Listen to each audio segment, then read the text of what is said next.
Hi అండి.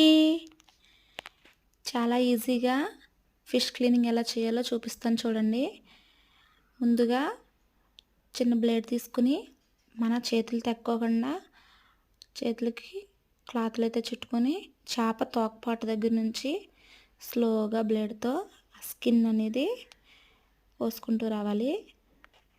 ఇలా స్లోగా చేసుకుంటూ ఆ బ్లాక్ అంతా రిమూవ్ అయిపోతుంది. చేప పొలుసుతో పాటు బ్లాక్ అంతా కూడా వచ్చేస్తుంది. చూడండి, నేను వీడియోలో చూపిస్తున్న ప్రకారం చేస్తే చేప అయితే చాలా నీట్గా వస్తుంది.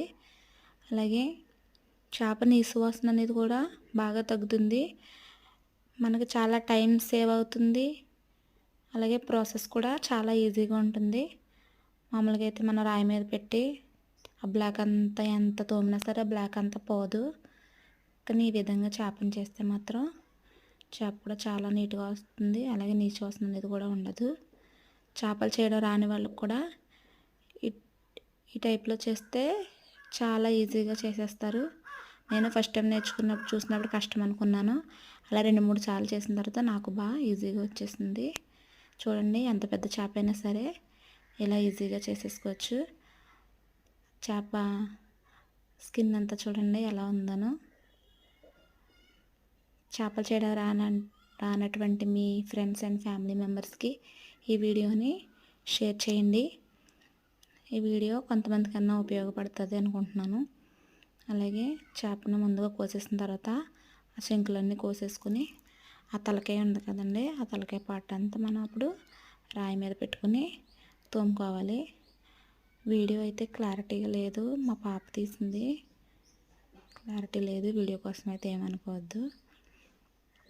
ఈ విధంగా చేప చేయడం అయితే మాత్రం నేర్చుకుంటే మాత్రం మన పని అంతా చాలా ఈజీ అవుతుంది. ఏ చేప అయినా సరే ఇలా చేసేసుకోవచ్చు. తర్వాత నీట్గా ముక్కలు కోసాను. నేనైతే చేపని ఇలాగే చేస్తాను.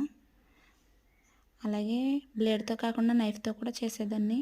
నైఫ్ 2-3 సార్లు చేసిన తర్వాత అది పొదన పోయి చేప చేయడం కొంచెం కష్టమవుతుంది. అందుకే నైఫ్ని పక్కన పెట్టి బ్లేడ్తో అయితే చేస్తున్నాను.